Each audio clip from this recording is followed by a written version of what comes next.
এইখিনিতে আপোনালোকৰ প্ৰয়োজনীয় এটা সৰু খবৰ দিব বিচাৰিছোঁ। এইকেইদিন আমি সকলোৱে লকডাউনৰ ফলত ঘৰত থাকিবলগীয়া হৈছে, ইজনে সিজনৰ লগত আমি কথা পাতিবলৈ জুম বুলি এটা এপ্লিকেশ্যন আজিকালি আমি খুব ব্যৱহাৰ কৰিছোঁ। জুম এপ্লিকেশ্যনছৰ জৰিয়তে ভিডিঅ' কনফাৰেন্স কৰা হয়, ৩-৪জনে ঘৰত থাকি কথা পাতে। ভাৰত চৰকাৰৰ গৃহ মন্ত্ৰালয়ৰ ফালৰ পৰা আজি জাৰি কৰা এক নিৰ্দেশত কোৱা হৈছে জুম যিটো এপ্লিকেশ্যন সেইটো যথেষ্ট ছেফ নহয়, অৰ্থাৎ নিৰাপদ নহয়। জুমৰ জৰিয়তে আপুনি এপ্লিকেশ্যন ইউজ কৰিলে আপোনাৰ বহুতো তথ্য তেওঁলোকে পাই যাব পাৰে। সেয়েহে পৰাপক্ষত আপোনালোকক অনুৰোধ জনাইছোঁ বা আহ্বান জনাইছোঁ যে জুম ব্যৱহাৰ কৰাৰ পৰা বিৰত থাকক। জুম এপ্লিকেশ্যনক এতিয়া ভাৰত চৰকাৰৰ ফালৰ পৰা নিৰাপদ নহয় বুলি ঘোষণা কৰিছে। এইবাৰৰ আন প্ৰসংগ সেয়া হৈছে চীনৰ প্ৰসংগ। কৰোণা ভাইৰাছ চীনত উদ্ভৱ হৈছিল, কৰোণা ভাইৰাছ চীনে সমগ্ৰ বিশ্বত বিয়পাইছিল, সেই কথা আমি সকলোৱে জানো। কিন্তু চীন এতিয়া সাপ হৈ খুটি বেজ হৈ জাৰিব ওলাইছে। এতিয়া সমগ্ৰ বিশ্বই চীনৰ সহায় ল'বলগীয়া হৈছে, চীনৰ পৰা সাহায্য সামগ্ৰী ক্ৰয় কৰিবলগীয়া হৈছে। আমেৰিকা যুক্তৰাষ্ট্ৰৰ কথাই কওক, স্পেইনৰ কথাই কওক, ইউৰোপৰ দেশৰ কথাই কওক, ভাৰতবৰ্ষৰ কথাই কওক, আনকি আমাৰ দৰে ৰাজ্য অসমেও চীনৰ সাহায্য ল'বলগীয়া হৈছে। কিন্তু চীনৰ পৰা সাহায্য লোৱাটো উচিত নে ই আমাক বিপদত পেলাব পাৰে? আমাৰ এক ৰিপৰ্ট।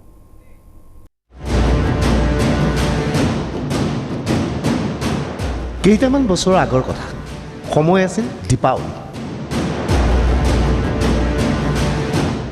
সেই সময়ত হিমন্ত বিশ্ব শৰ্মাই ৰাইজক আহ্বান জনাই কৈছিল যে দীপাৱলীত পৰাপক্ষত চীনৰ সামগ্ৰী ব্যৱহাৰ কৰিব নালাগে। আৰু সেই সময়ত এনে ঘটনাও সংঘটিত হৈছিল। গুৱাহাটী মহানগৰীৰ বিভিন্ন প্ৰান্তত চীনৰ পৰা অহা ফটকা বা অন্যান্য সামগ্ৰী বিক্ৰী কৰা দোকান বন্ধ কৰি দিছিল একাংশ লোকে। বিজেপিৰ একাংশ সমৰ্থকে সেই সময়ত চীনৰ সামগ্ৰী বাজেয়াপ্ত কৰিছিল, থলুৱা সামগ্ৰী বিক্ৰী কৰিবলৈ আহ্বান জনাইছিল। অৰ্থাৎ চীনৰ সামগ্ৰীৰ বিৰুদ্ধে তৎপৰ হৈ পৰিছিল অনানুষ্ঠানিকভাৱে ৰাজ্য চৰকাৰে। ৰাজ্য চৰকাৰে আনুষ্ঠানিকভাৱে ঘোষণা কৰা নাছিল চীনৰ সামগ্ৰী বৰ্জন কৰিবলৈ। কিন্তু সমগ্ৰ দেশজুৰি বিজেপিৰ একাংশ নেতাৰ তৎপৰতাত চীনৰ সামগ্ৰী নিষিদ্ধ কৰা হৈছিল কাৰ্যত। কিন্তু আজি কি অৱস্থা হৈছে মন কৰক। কৰোণা ভাইৰাছৰ উৎপত্তিস্থলী চীন এতিয়া সমগ্ৰ বিশ্বৰ বাবে ত্ৰাণকৰ্তা হৈ পৰিছে।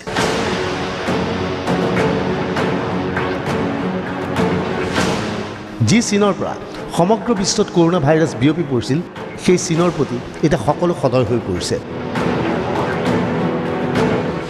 সকলোৱে কেৱল মুখ মেলি চাই আছে চীনৰ ফাললৈ। উদ্দেশ্য চীনৰ চিকিৎসা সংক্ৰান্তীয় সামগ্ৰী। বুধবাৰৰ নিশাৰ দৃশ্য এয়া। বৰঝাৰ বিমানঘাটত উপস্থিত হৈছিল স্বাস্থ্যমন্ত্ৰী হিমন্ত বিশ্ব শৰ্মা। লগত আছিল সহযোগী মন্ত্ৰী পীযুষ হাজৰিকা। তেওঁলোক বৰঝাৰ বিমানঘাটত উপস্থিত হোৱাৰ একমাত্ৰ উদ্দেশ্য আছিল এখন বিশেষ বিমান। এই বিমানখনলৈ মন কৰক। এই বিমানখন আহিছে চীনৰ পৰা।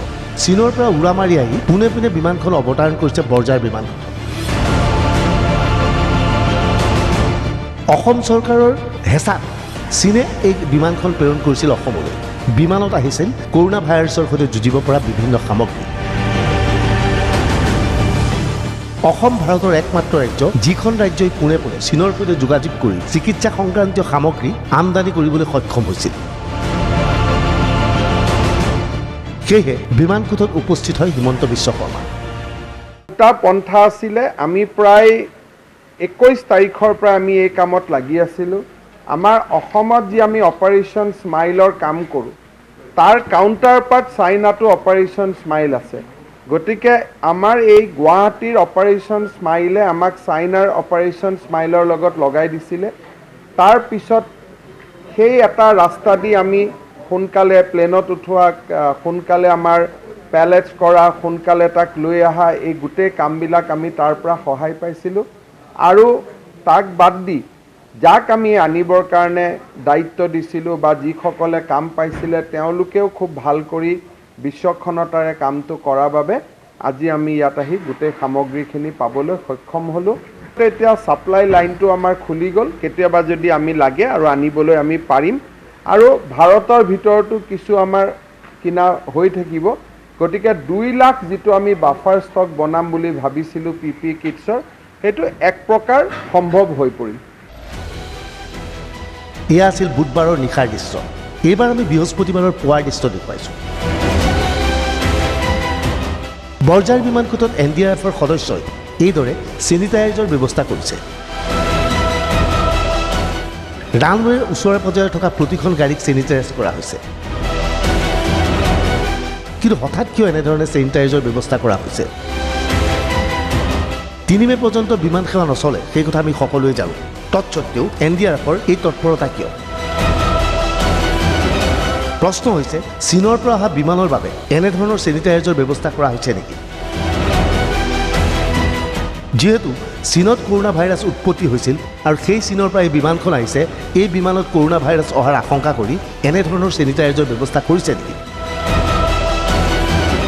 কিন্তু NDRFৰ সদস্যসকলে এই বিষয়ে মন্তব্য দিবলৈ অস্বীকাৰ কৰিলে। पर एयरपोर्ट अथॉरिटी और यहाँ पे IOCL, BPCL पे हमने क्या किया है, पूरा एरिया सैनिटाइज किया है। जैसा कि आप जान रहे हैं कि इस कोविड-19 की जो महामारी चल रही है उसमें हमें साफ़ सुथरा रहना बहुत ही आवश्यक है। इसके लिए जहाँ पर लोगों की भीड़ इकट्ठा हो सकती है तो वहाँ पर NDRF पूर्ण रूप से सैनिटाइजेशन का काम कर रही है। বুধবাৰে নিশা চীনৰ পৰা যি সামগ্ৰী আহিছিল সেই সামগ্ৰী হৈছিল কৰোনা ভাইৰাছৰ সৈতে যুঁজিব পৰা বিভিন্ন কিট। চিকিৎসকসকলে এই সামগ্ৰীসমূহ ব্যৱহাৰ কৰিব পাৰিব। কিন্তু এই বিমানখনত অহা নাছিল ৰেপিড টেষ্টিং কিটৰ কোনো সামগ্ৰী। ইতিমধ্যে অসম চৰকাৰে ভাৰত চৰকাৰৰ সৈতে যোগাযোগ কৰি শীঘ্ৰে অসমলৈ ৰেপিড টেষ্টিং কিট প্ৰেৰণ কৰিবলৈ অনুৰোধ জনাইছে। 2 দিনতে এই কিট আহিব বুলি স্বাস্থ্য বিভাগৰ ফালৰ পৰা দাবীও কৰা হৈছে। উল্লেখযোগ্য যে লকডাউন খোলাৰ পিছতেই ৰাজ্যৰ বাহিৰত বাহৰ পাতি থকা প্ৰায় 3 লাখ অসমৰ লোকে অসমলৈ উভতি আহিব পাৰে। এই লোকসকলক পৰীক্ষা কৰিবলৈ চৰকাৰৰ হাতত এতিয়া কোনো ধৰণৰ ব্যৱস্থা নাই। ৰেপিড টেষ্টিং কিট থাকিলে এই লোকসকলক পৰীক্ষা কৰিব পৰা যাব। উল্লেখযোগ্য যে এই কিটৰ জৰিয়তে এজন মানুহৰ শৰীৰত কৰোনা ভাইৰাছ আছে নে নাই সেয়া 5 পৰা 10 মিনিটৰ ভিতৰতে পৰীক্ষা কৰিব পৰা যায়। অৱশ্যে প্ৰতিটো পৰীক্ষাৰ বাবদ চৰকাৰৰ ব্যয় হ'ব 1200 পৰা 1800 টকা। 22 এপ্ৰিলৰ ভিতৰত চীনৰ পৰা অসমলৈ আহি পাব ৰেপিড কিট। সদ্যহতে 50,000 লোকক এই সামগ্ৰীৰে পৰীক্ষা কৰিব পৰা যাব। ৰাজ্যৰ স্বাস্থ্যমন্ত্ৰী হিমন্ত বিশ্ব শৰ্মাই 24 ঘণ্টাত এই তথ্য সদৰি কৰে। ৰেপিড কিট শীঘ্ৰে আহিব, এয়া অসম চৰকাৰৰ আশা। একেধৰণে আশাত বন্দী আছে দিল্লী চৰকাৰো। দিল্লী চৰকাৰৰ ৰেপিড কিটৰ বাবে কেন্দ্ৰক অনুৰোধ জনাইছিল, কিন্তু এই পৰ্যন্ত ৰেপিড কিট আহি পোৱা নাই। কিন্তু প্ৰশ্ন হৈছে, অসমলৈ এই ৰেপিড কিট অহাৰ পিছত এয়া ক'ত ব্যৱহাৰ কৰা হ'ব? আৰম্ভণিতে চিকিৎসালয়সমূহত এই কিট ব্যৱহাৰ কৰা হ'ব। চিকিৎসালয়লৈ অহা সন্দেহজনক ৰোগীক কৰোনা ভাইৰাছৰ পৰীক্ষা কৰা হ'ব। পৰৱৰ্তী সময়ত ৰাজ্যৰ বিভিন্ন প্ৰান্তলৈ প্ৰেৰণ কৰা হ'ব এই সামগ্ৰী। স্বাস্থ্য বিভাগৰ উচ্চস্তৰীয় সূত্ৰ এটাই জানিবলৈ দিয়া মতে চিকিৎসালয়সমূহত কৰ্মৰত চিকিৎসকসকলে এতিয়া কৰোনা ভাইৰাছক লৈ যথেষ্ট আতংকিত। চিকিৎসালয়লৈ অন্যান্য ৰোগী আহিলেও সেই ৰোগীক পৰীক্ষা কৰিবলৈ ভয় কৰে চিকিৎসকসকলে। কিন্তু ৰেপিড কিট চিকিৎসালয়ত অহাৰ লগে লগে অন্যান্য ৰোগত আক্ৰান্ত ৰোগীসকলকো এই কিটৰ জৰিয়তে কৰোনা ভাইৰাছৰ পৰীক্ষা কৰা হ'ব। যদিহে ব্যক্তিজন কৰোনা ভাইৰাছত আক্ৰান্ত নহয় তেনেহ'লে চিকিৎসকে অন্যান্য ৰোগৰ পৰীক্ষা কৰিব। আজি সমগ্ৰ বিশ্বৰ লগতে ভাৰতৰ স্থিতি এনেকুৱা হৈছে যে চীনৰ প্ৰতি অধিক আশাৰে বাট চাবলগীয়া হৈছে। চীনৰ সৈতে ভাৰতৰ সীমাক লৈ যথেষ্ট সমস্যা আছে। চীন আৰু পাকিস্তানৰ বন্ধুত্বক লৈ ভাৰতে বিভিন্ন সময়ত উদ্বেগ প্ৰকাশ কৰিছে। কিন্তু অসহায় ভাৰতে কৰোনা ভাইৰাছৰ সৈতে যুঁজিবলৈ এতিয়া সম্বল হিচাপে বাছি লৈছে চীনক। বৃহস্পতিবাৰে ভাৰতলৈ চীনে 6.5 লাখ মেডিকেল সামগ্ৰী প্ৰেৰণ কৰিছে। ইয়াৰ মাজত আছে ৰেপিড কিটো। 15 দিনৰ ভিতৰত চীনৰ পৰা আহিব 2 মিলিয়ন টেষ্ট কিট। আটাইতকৈ আশ্চৰ্যকৰ কথা এই যে যি চীনত কৰোনা ভাইৰাছৰ উৎপত্তি হৈছিল সেই চীনে এতিয়া সমগ্ৰ বিশ্বক চিকিৎসা সামগ্ৰী প্ৰেৰণ কৰিছে। এনেবোৰ কাৰণতে বহুতে প্ৰশ্ন কৰিছে যে আচলতে কৰোনা ভাইৰাছ চীনৰ সৃষ্ট জৈৱিক অস্ত্ৰ নেকি? এই অস্ত্ৰ প্ৰেৰণ কৰি বিশ্বৰ বিভিন্ন দেশত কৰোনা ভাইৰাছ সংক্ৰমিত কৰাৰ পিছত এতিয়া সাপ হৈ খুটি বেজ হৈ জাৰিবলৈ চীন আগবাঢ়ি আহিছে। এইখিনি সময়তে চীনে অৰ্থনৈতিকভাৱে যথেষ্ট উপকৃত হৈছে। সমগ্ৰ বিশ্বই এটা অৰ্থনৈতিক ক্ষেত্ৰত যুঁজিবলগীয়া হোৱাৰ সময়তে চীনে স্বাস্থ্য সংক্ৰান্তীয় সামগ্ৰী সমগ্ৰ বিশ্বক বিক্ৰী কৰি যথেষ্ট লাভান্বিত হোৱাৰ তথ্য পোৱা গৈছে। এইখিনি সময়তে বৃহস্পতিবাৰে এক ভিডিঅ' কনফাৰেন্স যোগে এক সংবাদমেলত অংশগ্ৰহণ কৰে কংগ্ৰেছৰ নেতা ৰাহুল গান্ধী। টেষ্ট কিট ভাৰতত পৰ্যাপ্ত পৰিমাণৰ নথকাত উদ্বেগ প্ৰকাশ কৰিছে ৰাহুল গান্ধীয়ে। এই ক্ষেত্ৰত চৰকাৰক বিহিত ব্যৱস্থা ল'বলৈ ৰাহুলৰ দাবী। दम लगा के पूरा हिंदुस्तान टेस्टिंग तेजी से करे और टेस्टिंग के प्रॉक्सीज भी हो सकते हैं। तो सिर्फ टेस्टिंग किट ही नहीं है, और तरीके भी हो सकते हैं, मगर स्ट्रेटेजिकली करना है। सिंपल तरीके से नहीं होगा कि भाई स्ट्रेटेजिकली सोचकर। Testing is our main weapon against the virus. It is a strategic weapon. It has to be used like a strategic weapon. Currently, as I said, we are chasing the virus. किसी को virus हुआ, हमने test किया, फिर हम उसके पीछे दौड़ रहे हैं। बिना रैंडम टेस्टिंग आप वायरस के पीछे ही दौड़ते रहोगे और वायरस आपके आगे निकलता जाएगा। जब आप रैंडम टेस्टिंग करोगे तो आप वायरस को रोक पाओगे। আমি সকলোৱে জানো আমেৰিকা আৰু চীনৰ মাজত সম্পৰ্ক মুঠেই ভাল নহয়। কৰোনা ভাইৰাছ সমগ্ৰ বিশ্বত চীনে বিয়পাইছে বুলি ইতিমধ্যে আমেৰিকা যুক্তৰাষ্ট্ৰৰ ৰাষ্ট্ৰপতি ডনাল্ড ট্ৰাম্পে অভিযোগ কৰিছে। মুকলিভাৱে ডনাল্ড ট্ৰাম্পে কৰোনা ভাইৰাছক চাইনিজ ভাইৰাছ বুলিও অভিহিত কৰিছে। কিন্তু তৎসত্ত্বেও ছুপাৰ পাৱাৰ আমেৰিকাই এতিয়া সহায় ল'বলগীয়া হৈছে চীনৰ।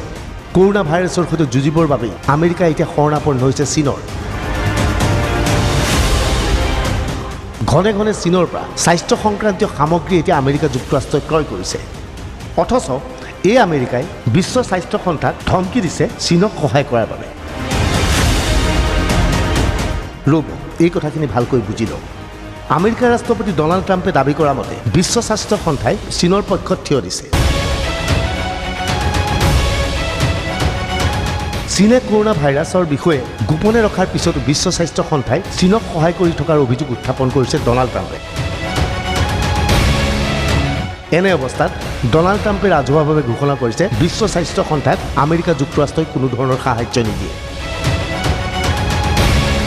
সকলো ধৰণৰ সাহায্য এতিয়া কৰ্তন কৰিছে আমেৰিকা যুক্তৰাষ্ট্ৰই। আমেৰিকা যুক্তৰাষ্ট্ৰৰ দাবী, বিশ্ব স্বাস্থ্য সংস্থাক প্ৰতি বছৰে আমেৰিকাৰ ফালৰ পৰা $400 বিলিয়ন সাহায্য দিয়া হয়। ইয়াৰ বিপৰীতে চীনে কেৱল $40 বিলিয়ন সাহায্য দিয়ে। অথচ বিশ্ব স্বাস্থ্য সংস্থাই পক্ষ লৈছে চীনৰ। ডনাল্ড ট্ৰাম্পে চীনক যিমানেই গালি নাপাৰক কিয় এতিয়া চীনৰ পৰা সামগ্ৰী ল'বলৈ বাধ্য হৈছে আমেৰিকা যুক্তৰাষ্ট্ৰই। দেওবাৰে চীনে বিমানযোগে আমেৰিকালৈ প্ৰেৰণ কৰে 80 টন গ্লোভছ আৰু মাস্ক। ইয়াৰে মাজত আছে 1,30,000 N95 মাস্ক। লগত আছে 1.8 মিলিয়ন সাধাৰণ মাস্ক। দিয়া হৈছে 10 মিলিয়ন গ্লোভছ। আছে কেইবা হাজাৰো থাৰ্মোমিটাৰ। কেৱল আমেৰিকা যুক্তৰাষ্ট্ৰকেই নহয়, সমগ্ৰ বিশ্বত কৰোনা ভাইৰাছত আক্ৰান্ত দেশসমূহক এতিয়া চীনে সহায় কৰিছে। কিন্তু চীনৰ সামগ্ৰীক লৈ প্ৰশ্ন উত্থাপন হৈছে। ইতিমধ্যে স্পেইন, নেদাৰলেণ্ড আৰু তুৰ্কীয়ে চীনৰ সামগ্ৰীক অগ্ৰাহ্য কৰি কৈছে যে যথেষ্ট বেয়া মানদণ্ডৰ সামগ্ৰী প্ৰেৰণ কৰিছে চীনে। চীনে কেৱল ব্যৱসায়িক স্বাৰ্থত এই সামগ্ৰী বিক্ৰী কৰিছে যদিও ইয়াৰ মানদণ্ড উন্নত নহয় বুলি কৈ ইয়াক অগ্ৰাহ্য কৰিছে নেদাৰলেণ্ড, স্পেইন আৰু তুৰ্কীয়ে। কিন্তু ইয়াৰ বিপৰীতে আমেৰিকাৰ পৰিৱৰ্তে চীনে এতিয়া নিজকে ছুপাৰ পাৱাৰ ৰূপে প্ৰতিপন্ন কৰিবলৈ বিশ্বৰ বিভিন্ন দেশলৈ এনেধৰণৰ সামগ্ৰী প্ৰেৰণ কৰি সাহায্যৰ কথা ঘোষণা কৰিছে। নকলেও হ'ব, দ্বিতীয় বিশ্বযুদ্ধৰ সময়ত আমেৰিকা যুক্তৰাষ্ট্ৰই এই যুদ্ধত প্ৰত্যক্ষভাৱে ভাগ লোৱা নাছিল যদিও যুদ্ধত অংশগ্ৰহণ কৰা বিভিন্ন দেশক বৃহৎ পৰিমাণৰ সামৰিক অস্ত্ৰ বিক্ৰী কৰি লাভান্বিত হৈছিল। আজি একেই পৰিস্থিতিৰ সৃষ্টি হৈছে চীনত। ফিলিপাইনছ, চেক গণৰাজ্য আদিলৈ চীনৰ সামগ্ৰী প্ৰেৰণ। ইউৰোপৰ বহু দেশে ক্ৰয় কৰিছে চীনৰ সামগ্ৰী। মুঠ 127খন দেশলৈ সামগ্ৰী ৰপ্তানি কৰিছে চীনে। গতিকে স্বাভাৱিকতে কল্পনা কৰক কৰোনা ভাইৰাছৰ ফলত চীন কেনেকৈ লাভান্বিত হৈছে। সমগ্ৰ বিশ্বক স্বাস্থ্য সংক্ৰান্তীয় সামগ্ৰী যোগান ধৰি এতিয়া চীন হৈ পৰিছে একছত্ৰী সম্ৰাট। সেয়েহে বহুতে প্ৰশ্ন কৰিছে কৰোণা ভাইৰাছ চীনৰ ইচ্ছাকৃত সৃষ্ট এক জৈৱিক পদাৰ্থ আছিল নেকি?